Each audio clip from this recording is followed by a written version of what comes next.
Entonces, el tema es fracasos y complicaciones. Complicaciones de la anestesia dental. Difícil, no te voy a decir que me digas uno de tus fracasos, o bueno, si Son quieres, muchísimos. bueno, si quieres tú coméntame uno de tus fracasos que has tenido con la Muchísimos. anestesia. Y creo que justamente en base a los fracasos es que uno puede aprender, ¿no? O cuestionarse qué está pasando, qué está haciendo mal. A ver, ¿qué no he hecho? Como comento en las clases, ¿no? Creo que muchas de las reflexiones o los tips que doy es en base a lo que yo he vivido, a cómo me he sentido, y todo este interés de la farmacología fue también en base a que no podía manejar las infecciones, por ejemplo, en el consultorio, no sabía qué hacer, ¿no? Porque pues no salía de un par de fármacos, un par de antibióticos y un par de analgésicos, y eso era todo lo que sabía, ¿no? Fracasos, a ver, primero, que haya colocado cantidades de anestesia bastante generosas y el paciente me diga que le sigue doliendo. ¿Qué otro Mm, problema he tenido? Por ejemplo, que me estalle el cartucho de anestesia de vidrio por ejercer demasiada presión para colocar una intraceptal. Y termina mm, estallando, por ejemplo, ¿no? Me ha pasado eso. Me ha pasado también que anestesiado y el paciente me dice, doctor, se me está adormeciendo el ojo. Y yo, ay, chispas, ¿qué hice? Y bueno, un montón de cosas, ¿no? Hay anestesiado y el paciente de pronto me desmayo,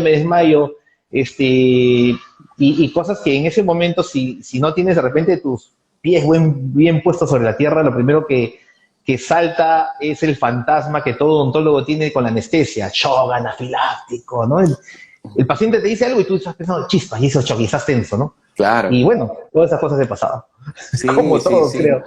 Creo que todos, ese primero, el temor, ¿no? No, hemos colocado muchísimos cartuchos y no le resuelve el tema del dolor. Eso yo creo que todos en algún momento hemos pasado en nuestras Sí, primeras cirugías, ¿no? Estamos sí. solos sin el profesor, uno, dos, tres, queremos hacer la exodoncia, todavía, au, au, au. Ese es uno de los principales fracasos. ¿A qué se puede Sí. deber ese tipo de fracaso? Varios pueden ser los motivos, ¿no? Uno de los principales, que generalmente es el único que consideramos a veces y nos sentimos mal, ¿ah? Porque yo me sentía re pésimo después de 3 o 4 años de haber egresado supuestamente con mi récord muy bonito de 60, 80 extracciones que hacíamos en la universidad y todo lo demás, y decía, pues no, yo tengo práctica, ¿no? Y de pronto pones y no funciona, no logras el objetivo anestésico. Y lo primero que piensas es, lo he hecho mal yo. Claro, ese es Ujú, causas. Lo has hecho mal, una mala técnica, la falta ujú. de pericia, la falta de dominio de la técnica, podría ser, ese es uno. Pero también, Justamente, déjame interrumpirte, justamente está claro, conectado el doctor Carlos Carranza, que Carlitos Carranza, ha estudiado en San Marcos y justo hoy temprano me dijo, voy a estar en el live del doctor Alan Gutiérrez, porque me gustaría que también hable de este conocimiento de la parte anatómica, ¿no? Para colocar la anestesia. claro que sí, lo toca Carlos Carranza, es mi promoción, promo Ahí está. 97 San Marcos. Claro, y hablando de Carlitos Carranza está ahí en línea, es uno también de las causas de los fracasos, las variantes anatómicas, ¿no? Nosotros creemos que pues hay un único nervio dentario inferior o un nervio alveolar, y resulta que pues es más frecuente las variantes anatómicas de lo que creemos, ¿no? Claro, Y con una radiografía panorámica no se logra detectar de repente que hay un nervio dentario bífido, pero con el avance de la tomografía nos damos cuenta que, estaba revisando estudios, que hasta un 60% de presencia de nervio dentario inferior bífido, ¿no? Persistencia de un conducto del nervio mentoniano accesoria, ujú, inervaciones accesorias a cierto grupo de dientes que tranquilamente nos podrían estar generando una falla en la anestesia. Yo me sorprendí al ver que el contraste entre panorámicas y tomografías era totalmente grande, ¿no?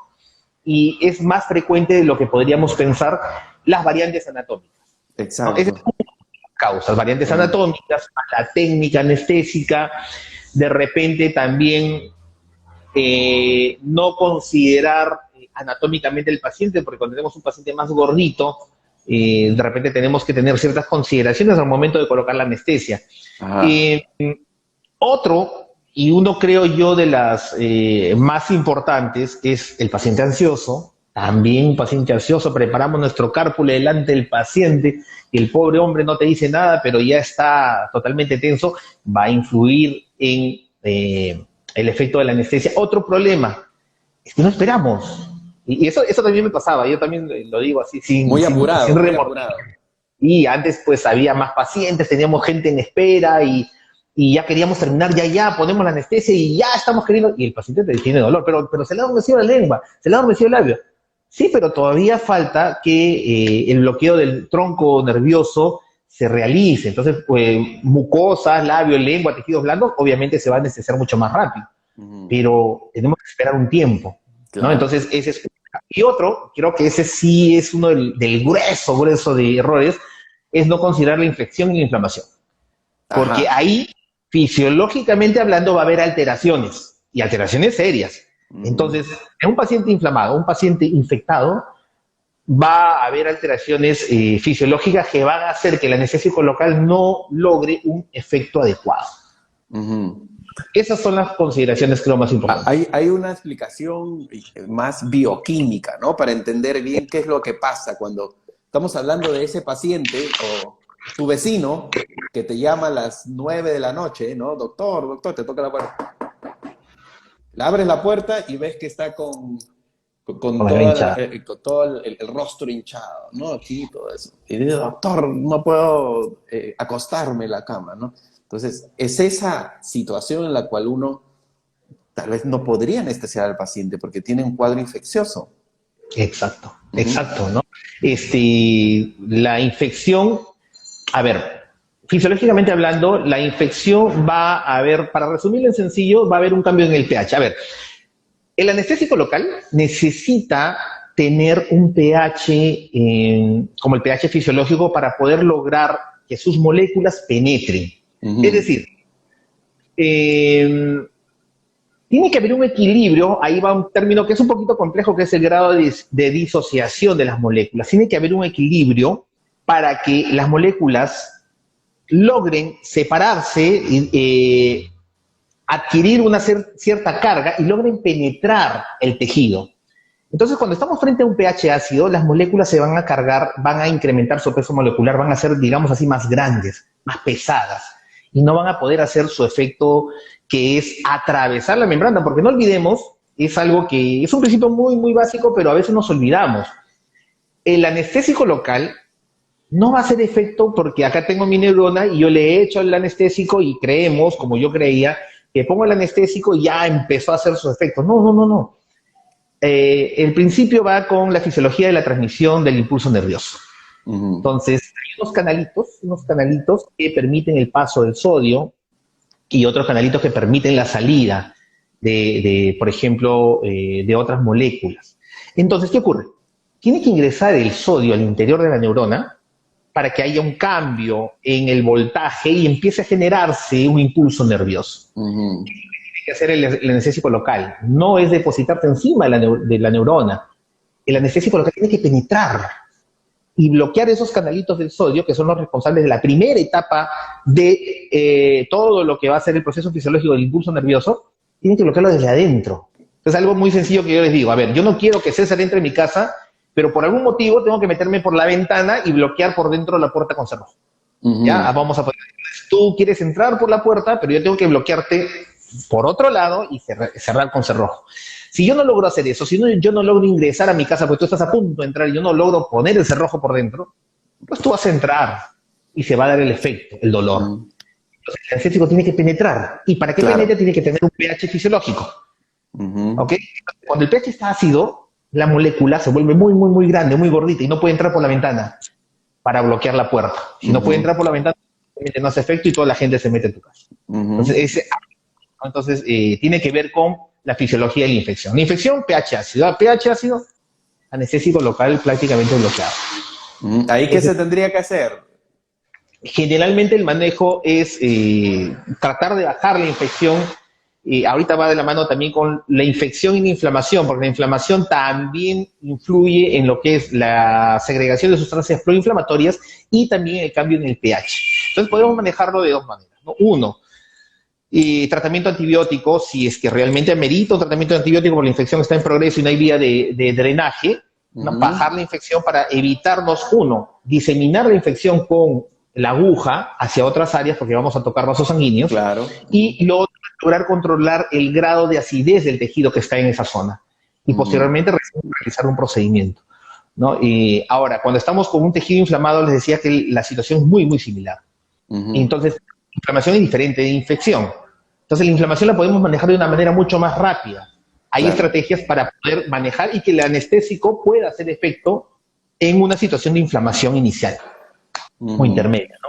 Y es por eso que se plantea, por ejemplo, el uso de AINES, media hora, una hora antes, dosis AINES a dosis altas para lograr controlar la inflamación, una dosis de choque, bajar la inflamación y de esa manera el anestésico local va a tener un mejor efecto. Claro. Entonces, tip de esta sesión, si tienes un paciente que te llama con dolor, me está doliendo el diente, doctor, en lo que vienes a mi consultorio, le haces la pregunta si es alérgico a un AINE, a un antiinflamatorio. No es alérgico, perfecto. ¿Le está doliendo mucho? Sí, me duele mucho. Perfecto. ¿Sabe qué, señora, señor? Se va tomando un analgésico, un antiinflamatorio, y en lo que llega, pasan 30 minutos, ya vas a tener un mejor efecto terapéutico. Ajá. Pero nada garantiza que el efecto sea 100%. No, por supuesto que no. Vamos a mejorar, pero de ahí a decir que va a ser el efecto tal cual, hay mucha discusión al respecto, ¿no? Pero sí se ha notado en estudios una mejoría, por ejemplo, con el uso de ibuprofeno de 600-800 miligramos. Pero no estaría mal tampoco recetarle antibióticos para en un otro momento hacer el procedimiento, ¿no? Claro, siempre y cuando, eso nos lleva a otro tema, siempre y cuando consideremos que el uso de antibióticos es necesario, ¿no? Porque si es puede ser una apertura, no es necesario el antibiótico, ¿no? Es todo un tema, ahí nos vamos al tema de claro. Sí. ¿Cómo se llama ese tema? Uso racional de antibióticos. Uso racional de antibióticos que lo dictas en el curso, en CPC. Mira, Alan, hay una pregunta también que siempre me hacen.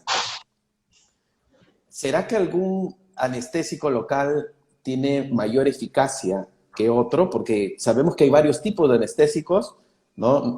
Además de la lidocaína, hay otros tipos de anestésicos. Generalmente estamos acostumbrados a 2, ¿no? Pero ¿alguno de los otros tipos tiene más eficacia? ¿Tiene que ver el tema de la eficacia cuando hablamos de tipos de anestésicos? En realidad, en comparaciones son muy similares, los que utilizamos en odontología, lidocaína, mepivacaína, articaína, por ejemplo, y a lo que el que ha demostrado mejor eficacia en casos de inflamación o cambios en el pH, por ejemplo, es la mepivacaína.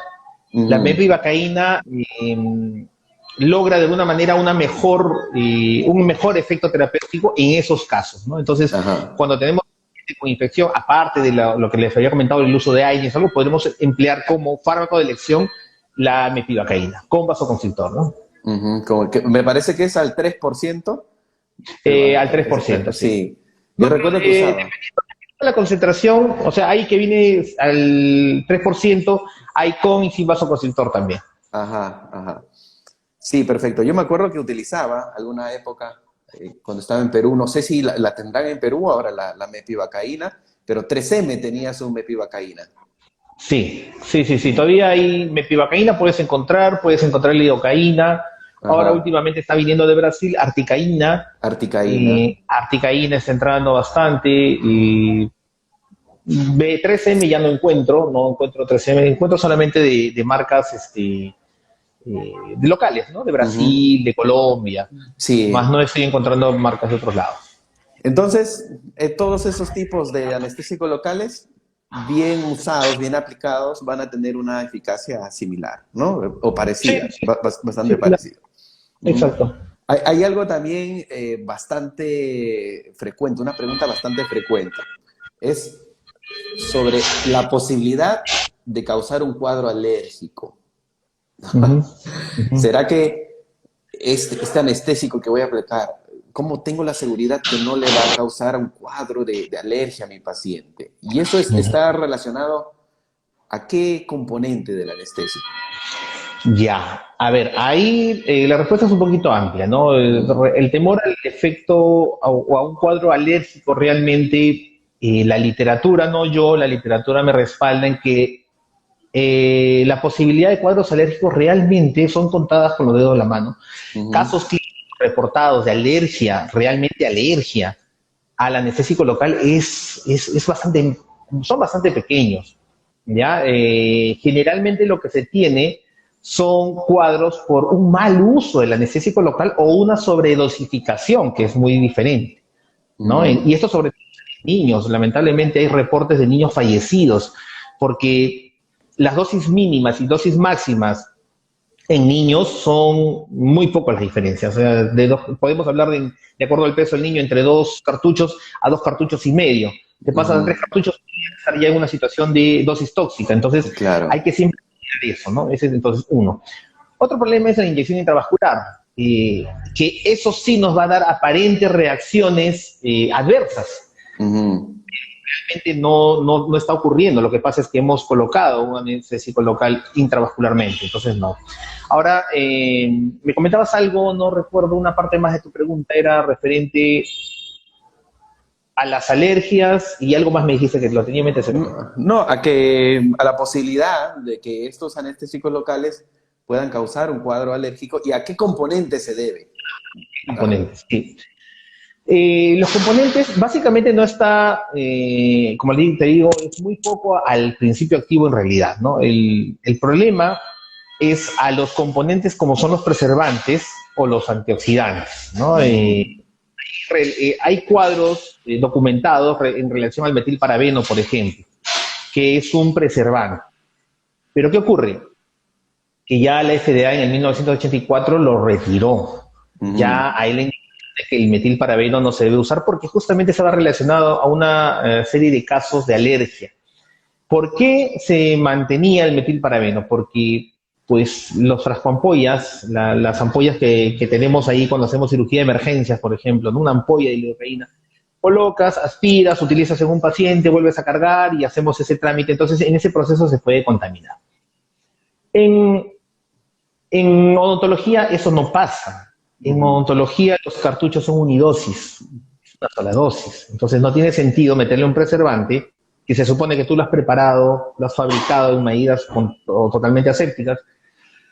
Entonces no tendría sentido porque el odontólogo lo va a utilizar y luego lo desecha. Y lo que te sobra, obviamente lo desechan, doctores, ¿no es cierto? Lo desechamos Ese todos, es un otro tema, un otro punto como para... ¿no?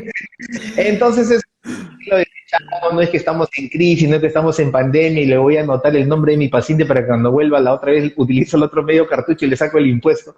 No, ¿no? Entonces no O tiene sea, sentido. pero cuando vamos a trabajar a una otra clínica y abrimos la gaveta y Mm. tenemos los tubos a la mitad con el nombre, Sí, señora sí, sí, María, lo he señor visto. José. Exacto, no, no, y lo he Eso, visto, o sea, sí, no, nada que ver. Y estás infectando y contagiando y contaminando y toda una serie de cosas. Entonces, ¿qué ocurre, no? Que no debería haber metilparabeno.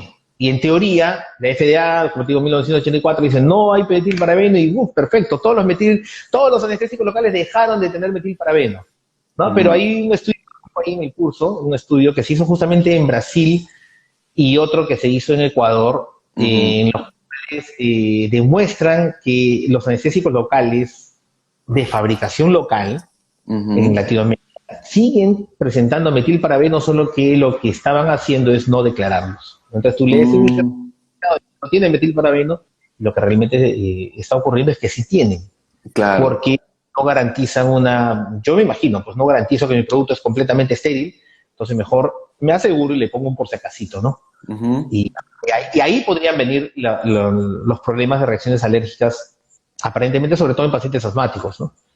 Por ujú, eso, la recomendación para evitar eso es comprar anestésicos locales de marcas reconocidas. En lo posible, como te decía, lamentablemente acá en Perú ya no está ingresando marcas de otros países europeos, está entrando solamente en Latinoamérica y justamente de esas marcas hablaba el estudio este publicado en Brasil. está Bueno, interesante ese estudio, ¿ah? Ese estudio que mencionas, que seguro ha agarrado varios anestésicos locales latinoamericanos y les ha hecho un análisis de la composición y ha demostrado que exacto, sí tienen tenía. metilparaben. ¡Wow! Moraleja, no, si tienes otra opción, compra los de vidrio, de preferencia.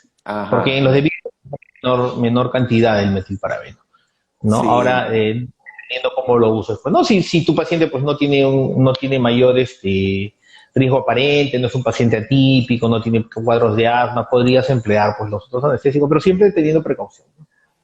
ujú, perfecto. Mira, volviendo al punto que mencionaste, lo que cada tubo anestésico debe ser para un paciente, pero también hay que enfatizar el hecho del arpón de la jeringa, ¿no? Yo sé que Exacto. en el curso, tú hablas muchísimo, en el curso de farmacología que tenemos en CP Centro, hablas muchísimo de la importancia que nuestra jeringa cárpule tenga ese arpón para hacer la aspiración. No sé si puedes hablarnos un poquito. Claro, como te comentaba, la mayoría de aparentes cuadros alérgicos o de reacciones adversas al anestésico local se realizan por inyección intravascular. Ujú. Ahora, si supieran la cantidad de veces que aspiro al momento de poner una troncular y se me llena de sangre el cartucho, la verdad, un par de veces lo he publicado en el Instagram, pero digo, ya, ¿a quién le interesa ver que a cada rato encuentro? Me pasa, o sea, me pasa cada rato. Yo Ujú. pongo, aspiro, se llena de sangre. Entonces, Ujú. imagínate qué hacía si no aspiraba. De repente al paciente no le pasaba nada, De repente, pero ¿no? De repente empezaba sí. con que me duele la cabeza, o que me siento mal, o que me siento raro, que siento una serie de reacciones que tranquilamente nos podrían hacer pensar que el paciente pues va a entrar en shock o nos pone en alerta y realmente, como les digo, el 98% de casos reportados eran por inyección intravascular en uno de los estudios. No recuerdo el nombre del autor, pero hablaba de eso, Ujú. ¿no? O sea, habla muchísimo, muchísimo. Inclusive el doctor Malamed, que es uno de los que más estudia anestesia en odontología, también lo reporta así, ¿no? Como Ujú. inyección intravascular como una de las principales causas de aparentes alergias o Ujú. cuadros alérgicos. Entonces, la moraleja, cárpule con arpón y aspirar. Aspirar, aspirar cada vez que vas a colocar un anestésico local, más aún si vas a colocar una técnica troncular para Troncular. evitar ese tipo de problemas. Ujú. Mira, un gancho perfecto para la siguiente pregunta que nos hizo la doctora. Ya finalizando el live, porque tampoco queremos llegar a la hora, los vamos a aburrir a los colegas hablando tanto de anestésico. Ya los que quieren profundizar en este tema, el curso de farmacología modular va a comenzar la próxima semana y los que están interesados en saber algo más, pues pueden mandar un mensaje al WhatsApp del link de CP Centro o mandarnos un mensaje de Instagram, nosotros les vamos a brindar las informaciones. Pero justamente, mira, nos había comentado, déjame encontrar la pregunta de la doctora Caroline 20, o Caroline 20, ¿no? Nos dice que tiene una gran duda, que le han dicho que para anestesiar ya no se utiliza agujas grandes, ni siquiera en técnica troncular. No sé. Me imagino que se refiere a que deberíamos utilizar solamente agujas cortas. Uh Bueno, -huh. es una tendencia en utilizar agujas cortas por el calibre y por el diámetro de la aguja y porque va a generar menos dolor. Uh -huh. Pero hay un problema, ¿no? Hay un problema que generalmente nosotros cuando colocamos la troncular tendemos a hacerle un pequeño doblez a la aguja. O sea, si bien es cierto, son pocos, yo también utilizo casi para todo aguja corta, inclusive mi troncular. El paciente te deja menos, te molesta menos, ni lo siente a veces. Pero hay que estar alerta porque también yo tendía a doblar la aguja un poco para ubicarme mejor. Entonces, ¿qué pasa? Hay reporte de casos en los cuales se ha producido la rotura de la aguja corta justamente en el lado donde uno hace el pequeño doblez, ¿no? Y en buena hora si se rompe fuera. Pero al haber utilizado una aguja corta, por ejemplo, para una técnica troncular, imagínate un paciente gordito con su bola de bichas bien distribuida, colocas y muchas veces entierras, por así decirlo, toda. Luego la retires y te quedes sin aguja y la aguja se quedó adentro. Vi un caso, lo presento ahí en el curso, en los cuales lamentablemente la aguja se quedó insertada y tuvieron que sacarla casi a la altura de la zona retroauricular, con una cirugía completamente extensa porque la aguja fue migrando y lograron retirarla y ya haciendo una decisión grande. Entonces, eso me pone en alerta y digo, pues hay que tener bastante precaución con utilizar la aguja corta para todo, ¿no? Sobre todo por Sí, el temor de que se pueda quebrar y tengamos una complicación de la anestesia al momento de ponerla, ¿no? claro. O sea, se podría, pero hay que tener mucho cuidado, Sí, ¿no? Se puede complicar, puede complicar. sí, sí, sí, Yo sí, puede también complicar. alguna vez lo he hecho, ¿no? Por justamente evitar esa molestia al paciente, ¿no? Esa molestia que uno puede causar con la aguja un poco más larga. Entonces, resumiendo, Alan, ¿qué podemos decir para finalizar el live? Nos complicamos con la alergia, nos complicamos con los pacientes hipertensos anticoagulados, nos preocupamos con el paciente que viene con esa infección, ese cuadro agudo. Hay que pensar un poquito, ¿no? Pero, ¿cuál es tu recomendación? Resumen. Considerar, si vas a poner anestesia, no diseminar la infección si tu paciente está infectado realmente, si tu paciente está con cuadro inflamatorio, manejarlo con antiinflamatorios y luego hacer de repente la técnica anestésica que necesitas. Considerar en tu técnica anestésica que no de repente no todo es un error tuyo, de repente cuando has colocado la anestesia, sino también considerar que hay variantes anatómicas que estábamos hablando en un principio que podrían ser la causa de tu fracaso, ¿no? De repente es necesario que refuerces tu técnica anestésica troncular, quizás con una técnica intraseptal. Hay estudios que demuestran que se incrementa la eficacia, ¿no? ¿Qué otra Aspirar, cosa? Aspirar para no colocar intravascularmente, un tubo para tener cada paciente.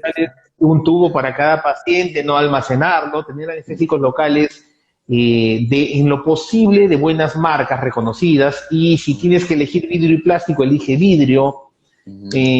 No sobrecalientes, eso se me fue ahorita no sobrecalientes tu cartucho anestesia. Yo sé que muchos dicen el cartucho precalentado ayuda a que duela menos, sí, pero Néstor, no lo flamees. A 37 grados en tu mano, excelente. Pero pasados los 37 grados, el cartucho anestesia va a empezar a degenerar y vas a perder efecto anestésico. Entonces, aquellos que ajá. lo ponen en su baño María sin termómetro o que lo flamean, porque me dicen que lo flamean en su mecherito Ah, para que no, se caliente, no sí, sabía eso. sí, y vas a perder efecto anestésico, entonces no te va a servir. Y Ajá. pues gestantes y pacientes sistémicos en general, no hay que tener miedo, hay que saber solamente cómo manejar.